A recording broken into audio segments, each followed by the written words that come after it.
It's Friday, 21st of February, and this is your Capital Economics Weekly Briefing. I'm David Wilder. It's been another stunning week in Trumpland with US-Russia talks, fears about the end of NATO, and some frankly pretty grim presidential comments in person and on social media. But what does it all mean for global macro and markets? To find out, I've got Group Chief Economist Neil Shearing and Chief Europe Economist Andrew Kenningham with me. Hi, guys. Hi, David. Hi, David. Hi, Neil. Neil, I'm just going to get straight to it. The headlines are saying that the post-Second World War global order that we've all been brought up in died this week. Is that a fair take or is it a hot take? There's certainly been some alarming headlines, haven't there? And I think it's fair to say, too, that some of the substance of what's come out over the past week is pretty alarming as well. I've spent the week speaking to clients in Europe, and I think there's this general sense that something has changed. Yes.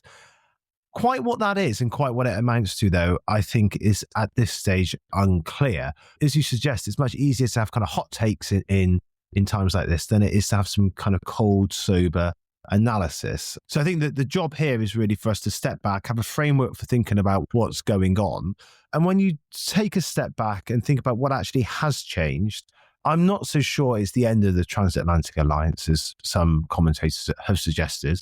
I think it's more about the US putting pressure on Europe, clear pressure on Europe to step up on things like defense spending. Clearly, the US is putting pressure to move more quickly towards a deal to end the war in Ukraine, possibly on terms that are more favorable to Russia than we had assumed. But yeah, whether that means that the US and Europe are no longer allies or not, I don't think so, no.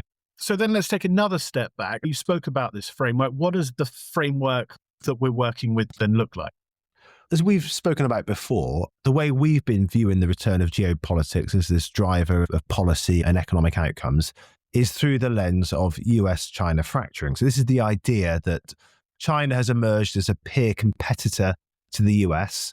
And as a result of that, relations between Washington and Beijing will pull apart in key areas. That split's not going to be absolute, but it will be quite a hard split in areas that have anything to do with national security, supply chain security, technological leadership, and so on and so forth.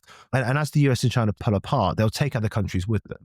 And in our analysis, we've assumed that Europe will align with the US in this fractured world. Now, clearly, some of the comments from the Trump administration over the past week or so call that into question. So the issue then is, where does Europe sit in this fractured world? I mean, that's the key point, isn't it? Where does Europe sit? We were talking yesterday, weren't we, about what would happen if indeed this was the end of the transatlantic alliance, if this fracturing framework that you've been developing, if the model for it, where you have a US-led bloc aligned with Europe and you have a Chinese-led bloc on the other side, if that didn't stand up, then what does the counterfactual look like? What would the end of the transatlantic alliance involve? And I think it's quite important to spell that out, because a lot of the commentary seems to gloss over that, doesn't it? Yeah, that's exactly the point. I think once you start to think about what that looks like, you view things in a slightly different light. So one alternative scenario would be that Europe pulls apart from the US and that a third bloc in this splintered geopolitical world starts to emerge. Countries coalesce around Europe, perhaps other liberal democracies. Indeed, President Macron has talked about in the past, hasn't he, talked about a so-called third global superpower building around Europe. But when you unpack that and what it might mean, yes, Europe has their economic heft, a similar economic heft to the US and China, but it's a collection of sovereign states that really sometimes struggles to speak with one voice. And what's more, it doesn't feel the need, I don't think, to the same extent as the US and China do, to project its own values and voice on the rest of the world. So I struggle to see that Europe becomes this kind of third bloc in a fractured world around which other countries will coalesce. Now, an alternative form would be Europe just pulls apart from the US. The US bloc splinters in effect. No other countries really align with Europe. It doesn't become a third bloc in and of itself, but the US bloc splinters, and Europe itself tries to straddle both the US and the China divide. Now, that I think is perhaps a bit more likely, but again, think through what it might entail. It would mean that firms in Europe have to rearrange their supply chains so that they supply the US independently from the rest of the world and China in strategic sectors, including technology. It would effectively mean that a wall between the US in Europe would be erected such that that would limit the flow of technology in sensitive set areas between the two blocks. It would mean Europe actively trying to curb its use of dollars and its reliance on the US financial system. And of course, it would mean the US and potentially Europe withdrawing from defense and security groups like NATO, Five Eyes, AUKUS, and so on and so forth. All of those are really big moves. That would be an enormous geopolitical earthquake, an enormous upheaval. That really would be the post-Second World War order coming crashing down. At this stage, I don't think that should be our base case. So, clearly things have changed this week. Clearly, the message from Washington has shifted. The tone of communications has shifted too. Europe is clearly going to have to step up on the defense front. But I think when you take a step back, think about things through this lens of fracturing, the most likely scenario is still that when we talk about this in 4 years' time, the next inauguration day, the US and Europe are still relatively close allies. There's always a danger that you sound overly sanguine in saying the basic framework hasn't really shifted. But as you say, there are facts on the ground, and there are these enormous linkages between the US and Europe that just don't get undone. Yes, I think that's exactly the case. I'm not saying that nothing has changed. Clearly, something has changed. As I say, some of that is about tone, but I think there's also something about substance. We'll get on to what it might mean for European defense spending. I think that's something that has changed. And clearly, the dynamics around ending the war in Ukraine has changed too, and the potential for a settlement to be reached on both more quickly, but also on terms that are more advantageous to Moscow. I think that has changed too.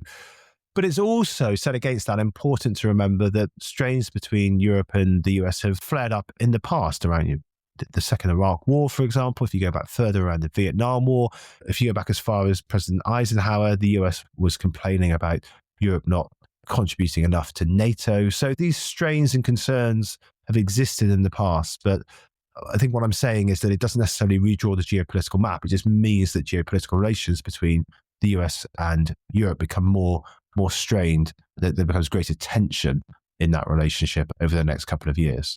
Andrew, I would like to come to you in a sec on Europe, but before I do, we haven't talked about China, Xi Jinping's role in all of this. There's been reporting about a possible Chinese role to play in a Ukraine peace deal. And at least some of that seems to be informed by the idea that this is the 80th anniversary of the Yalta Conference, where you have Roosevelt, Stalin, and Churchill meeting to decide what the post-war world would look like. Now you've got Trump, Putin, and Xi, this new big three. Take that further. It also imagines reaching some kind of US agreement with China. And I know we've talked in the past on the podcast about the idea of a potential grand bargain between Washington and Beijing. New York Times reporting over the past week that Trump is moving towards an approach of some kind of agreement with Xi. What would that look like, and how would that fit with this idea of global fracturing? Well, the first point to make is that I do think a deal is possible, indeed likely. It's difficult to imagine, isn't it, that the idea of a big signing ceremony, a deal unveiled in the Great Hall of the People in Beijing with such a great fanfare wouldn't appeal to President Trump and this image as a deal maker. And of course, we had the phase one deal with China during the first Trump administration. Now, the reporting has suggested that this deal might be slightly broader in its scope.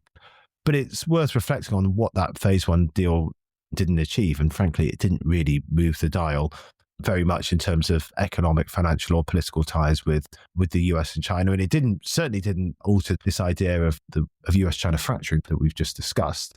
Now, clearly this week, J.D. Vance's comments to the Munich Security Conference, the subsequent meeting between the US and Russia in Riyadh, and then President Trump's tweets about Ukraine and President Zelensky have all grabbed the headlines. But a couple of weeks ago, the US Secretary of Defense, Pete Hegseth, made some remarks in Brussels, which I think were telling. He was making the case that the reason that the US is going to pull back support from Europe and that Europe has to take more responsibility for its own security is that the US, in his words, faces a peer competitor in Asia in the form of China, and that it needs to direct more resource in that direction. So yes, a kind of phase 2 deal with China might be done over things like trade and tariffs, and maybe there's some agreement on currency policy. And China agrees to buy more agricultural products from the US, and the US agrees to shield China from some of the more aggressive tariffs that Trump has proposed.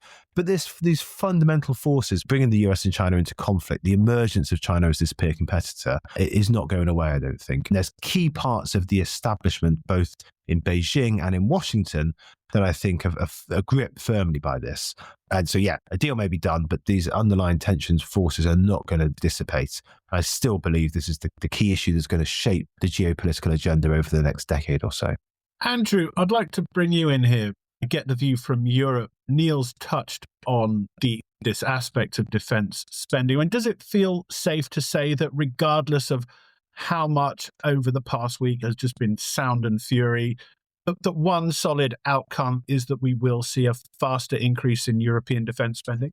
Yeah, no, I think that's a reasonable assumption. I mean, just to set the background a bit, though, it's worth remembering that Europe has been stepping up its defence spending already. It certainly punches below its weight, or doesn't contribute its fair share, if you like, to defence spending in the transatlantic alliance, but it has been stepping up. So in Germany, for example, they were spending only 1.2% of GDP on defence just a few years ago, and it's now 2.1%. Most European countries now are over the 2% NATO target. But yes, clearly that process is likely to go further. And I think what's happened over the past couple of weeks makes that even clearer. And there are a number of reasons for that.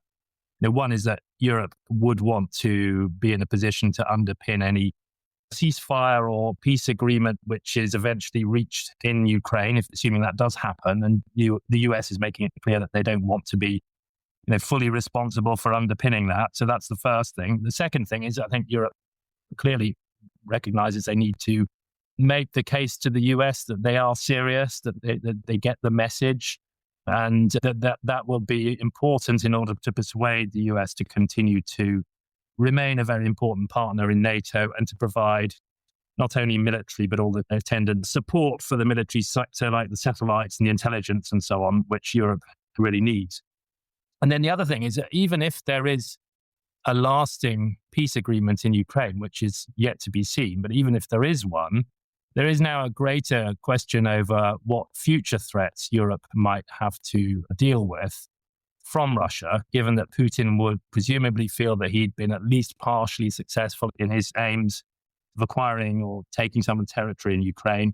There's a list of well-known potential flashpoints, whether it's Russia creating trouble in the Baltic republics or in Moldova, or sabotaging gas pipelines from Norway to Western Europe. It's a whole set of things which security people worry about. And if Europe feels they can't rely as much as previously on the US to support them, they would want to spend more. So all of these reasons come together, and I think you've seen the more sort of reflective European politicians getting beyond the sort of shock and a sense of offense about the way the US have spoken, and make clear that Europe needs to step up, and that's clearly going to happen. There remains much less clear as to on what scale and what the modalities would be and all the rest of it. And how it would be funded. You've often spoken about Europe in terms of the governments that have too tight a fiscal policy should loosen it more, and the governments that have too loose a fiscal policy need to tighten it more. How would an increase in funding defence spending be covered? Because this is something that doesn't get, I think, enough attention, does it? Yeah, and I think that's something that's really concentrating minds now. So if they are going to step up further, exactly how will they do it? It depends a little bit on what the scale of their ambition is. Some independent reports are saying that to cover the shortfall from US backing for Ukraine would not be huge as a share of GDP. You're talking about 0.2%, 0.3%, that sort of thing, which potentially could be managed more or less within the existing arrangements. But assuming they want to be more ambitious and step up defense spending from currently 2% to 3.5%, you're talking about up to 250 billion euros a year of additional funding. Now, if that were entirely done on national balance sheets, it could put significant further strain on the peripheral countries. And of course, now not just peripheral countries, also countries such as France and Belgium, which are really struggling with their budgets. So they are going to be tempted to look at ways to borrow collectively. There are a number of options on the table there as well. They can use some unspent funds from the pandemic recovery programs that Europe has. There's a proposal van der Leyen, the European Commission president, put forward for, I think, about 90 to 100 billion from that source. Or they could look for some new joint borrowing, either at EU level or potentially some subset of EU countries, if not all of them were willing to be involved. From an economics point of view, that would be preferable because you'd be sharing the fiscal burden and effectively rebalancing between the sort of fiscally strong countries such as Germany and those that are less strong. There are some other options. The possibility of using the frozen central bank of Russia assets is regularly raised. I think that's, at this point, that looks rather unlikely. So I think my guess at this point is that the bulk of the additional funding will come from national budgets. It'll be facilitated by a change in the EU fiscal rules to say it's okay, you can run a bigger deficit if it's for defence spending. And there'll probably be some repurposing of EU funds that were originally designated for something else. Joint borrowing is there as a possibility. I don't think we're there yet. One other point to make on this is I think Europe will ideally want to come up with a big number that they can announce so that they can send the message that they're doing more. But we have, of course, seen in the past that quite often big announcements aren't necessarily followed through in a timely way. So as usual with Europe, there's going to be a question about how large it is, how much they follow through, and whether it's all a bit underwhelming and gets bogged down in compromise and all the rest of it. And how it gets received by Washington. Whatever increase, is that going to be enough for the Trump administration? Is this gradualist, non-committal European approach to doing things ill-fitting for these times? And if this is really, if the headlines are right and this really is an existential moment for European security, isn't now the time to talk about fiscal union? If not now, when? Maybe in an ideal world, but I don't think that fiscal union is on the cards, not on any grand scale. The EU budget is still very small, at 1% of EU GDP, and there really is no appetite in Europe to go all in towards a fiscal union. Some more fiscal joint borrowing, which I would say is just a much more limited further step in that direction, that certainly could happen. But again, I think we often talk about Europe being forged in crises. There's a famous quote from Jean Monnet from over 50 years ago or so, which has really proved very accurate. There's a question of what, though, is a crisis, and is this really a crisis from the point of view of European politicians? I'm not sure that it really is. It's a security crisis / major headache, but it's not the kind of thing that citizens of Europe are really worried about. It's not like having their exchange rates collapsing, runs on the banks, or COVID or something of that sort. Once the news cycle moves on, I don't think politicians will necessarily feel that pressure to move radically forward on something like fiscal union. We're on the eve of the federal election in Germany. I would direct listeners to our podcast last week for what to expect from a new coalition government. Last week was also, incidentally, the last time you used that Jean Monnet quote, Andrew. Before we go, give us a sense of how the geopolitical shift in mood of the past week or so could affect Friedrich Merz's policy outlook. Friedrich Merz being the very likely next Chancellor of Germany. Yes, apologies for using the Jean Monnet quote again. I think it's such a good one. It needs to be wheeled out regularly on these podcasts. So one interesting thing about the way the election has unfolded in the last few weeks is that the dominant topic in Germany was immigration, and competing efforts from the AfD and the CDU to argue that they needed to restrict immigration. That was overwhelmingly the number one topic. But in the past week, that's really changed. And we've seen Friedrich Merz in particular doing the rounds of the TV debates and tweeting out on the topic of security, Russia, Ukraine, America, all the rest of it. He has a completely different tone from Olaf Scholz. He is much more unambiguous in his support for Ukraine. He talks about Ukraine defending the values of democracy that Europe and the US stands for. And he's also gone on to say that Europe should make the greatest possible effort to defend the European continent on its own. He's also previously said that he's willing to provide Ukraine with Taurus missile defense system. So his position in sort of broad terms is much more categorical than the outgoing chancellor.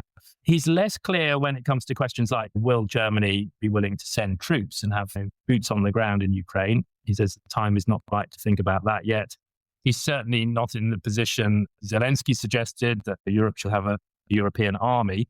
But yeah, his position is staunchly pro-Ukraine, willing to step up. And so I think it's just a question of exactly how he follows through on that. I'm sure that his team will be speaking to other European leaders about this behind the scenes, and no doubt probably to Scholz and his team as well, because it may well be that the outgoing Chancellor's party, the SDP, goes into coalition with the CDU. And so there might be some element of policy continuity. But yeah, I think we'll have a stronger leadership from Germany on this whole area, a greater willingness to step up defense spending, and perhaps some willingness to do more at a European level. Andrew Kenningham and Neil Shearing on a tumultuous week in global macro. Andrew will be online with his team on Monday morning Europe time for a drop-in. That's one of our short-form online briefings, taking in the results of Sunday's German election and no doubt answering client questions about Trump, Merz, and European security. I'll put a registration link for that in the podcast notes. On fracturing, we've got a whole page devoted to how this process is unfolding, what it means for DMs and EMs and markets. There's also a giant dashboard of data that covers everything from trade flows to UN voting records. I will add a link to that dashboard to the notes as well. It goes without saying that this is an enormously complex issue. It touches pretty much every aspect of the global economy and markets. If you want to know what fracturing means for your business and the specific risks and opportunities within, get in touch and we can set up a meeting with our economist team. Now, ordinarily on this podcast, we jump from one issue to another. There's always lots going on and we've got a global team that covers it. But this has been one of those weeks where we're going to stay on topic, because obviously a key aspect of all of this upheaval is what a potential Ukraine peace deal means for the region's economies and for US-Russia relations. Neil and the team held a drop-in about this on Thursday, and Liam Peach, our Central and East European expert, was online to take questions on the region's economies. Here's an edited excerpt from that briefing, and it starts with Liam on the implications for the region. I think the simple point really is a lot depends on the nature of any peace agreement. And I think the way things have developed over the past week or two, with the way that Trump has been warming ties with Putin in the way that May didn't think was likely, I think it's raised the possibility of a quick resolution to the war, and one that is perhaps on terms that are more favourable to Russia than many thought. There's a range of ways that this could go, whether a deal is forced upon Ukraine and parts of Europe because the US and Russia struck a deal themselves. I've seen some people call this sort of a dirty deal scenario for Ukraine, in which it's given inadequate security guarantees from the US. So there's a lot of sort of complex topics here. I think really there are sort of four parts that we'd be looking at in order to assess the macroeconomic implications for Eastern Europe. I think one would be, how much territory is Ukraine forced to concede? I think it's fairly clear Ukraine may need to give up its territory in eastern Ukraine. The status of Crimea is an open question, but at least the comments we've seen from the US suggest it may have to do so. How much territory Ukraine gives up, I think, will play quite a big part in what level of reconstruction takes place in eastern Ukraine, the security threat that parts of Eastern Europe consider with Russia creeping close to the NATO border. This can have quite a big impact. The second really is that those security guarantees will be quite important. There's going to need to be a big step up in European defence spending. Parts of Eastern Europe were already alert to this after the war started. We've seen Poland, the Baltic states, set out pledges already to raise defence spending to 5% of GDP. Western Europe has been slower on this, but there will need to be quite significant and far-reaching sort of a European response if the US is not there in ensuring Ukraine's post-war security. I think the other questions really in terms of the broader outlook for Europe is what happens to sanctions relief on Russia. Again, it looks likely that might be more sanctions relief on the US side, given the way the negotiations are playing out, but perhaps the EU is a little bit more reluctant to ease some sanctions on Russia, particularly if there's a deal that's negotiated that's less favourable to Ukraine. And the final thing is on how much energy flows back. Again, I think this would also depend on the nature of the deal. If there's a deal that's struck that's less favourable to Ukraine, maybe European governments are less willing to allow Russian gas back in. So I think that's really what we're looking at. Ukraine's territory, security guarantees, sanctions on Russia, and the resumption of Russian gas flows. With all this, we're expecting risk premium on Eastern European assets to remain quite low. It looks like it's fallen a lot over the past 2 or 3 years as our economies adapted to the war. But I think that unfavorable deal scenario with Russia gaining a lot more than Europe and those security guarantees not being adequate is one which probably would be slightly more negative for Eastern European assets. What about US-Russia relations? I had a few questions about, has there been a fundamental rapprochement between the US and Russia? How durable might that be? How do you see that relationship evolving over the next 4 years and beyond? I think it's a very good question, because I think we've been shocked really by how much Trump has sided with Putin on a lot of issues in Ukraine and how much he's seemingly warming ties. I think if you look at what's happening in Russian media, how they're reporting on recent developments, it seems asymmetric. There's been no full embrace of sort of the US as a friend back into the fold again. But if anything, Russia is still suspicious of Western interests, but it views what's happening with Trump as working in its favor. It's driving a wedge through the collective West, which in many ways is what Russia wants. So I'd be cautious about saying that this is going to lead to a fundamental reset of US-Russia relations. I think for Putin, at least, they are going to be suspicious. They're going to want the relationship with Trump to work in its favor, so far it leads to an outcome in the war that's favorable. I think there's also a question about the extent to which the private sector follows through with this as well. I think we're unlikely to see Western capital flowing back into Russia. I think there's going to be a lot more hesitation there. So I think over the course of the next 4 years, I think there's unlikely to be a significant change. And I think in any case, policymakers in Russia will be aware that things could change again in 4 years. So I think fundamentally this is working in Russia's favor, but I think they will remain quite cautious over the next few years with Trump. That was Liam Peach on a potential Ukraine peace deal and on US-Russia relations. Liam is doing a drop-in this Wednesday all about the latest refresh of our EM financial risk indicators.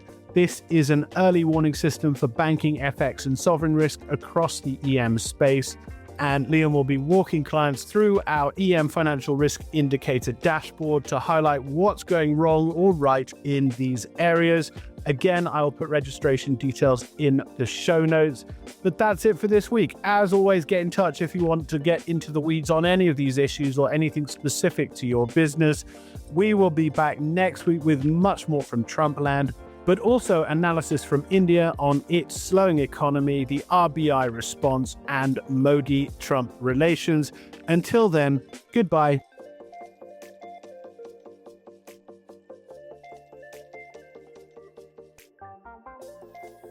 Whilst this podcast is provided with all reasonable skill and care, it comprises the subjective views of our economists.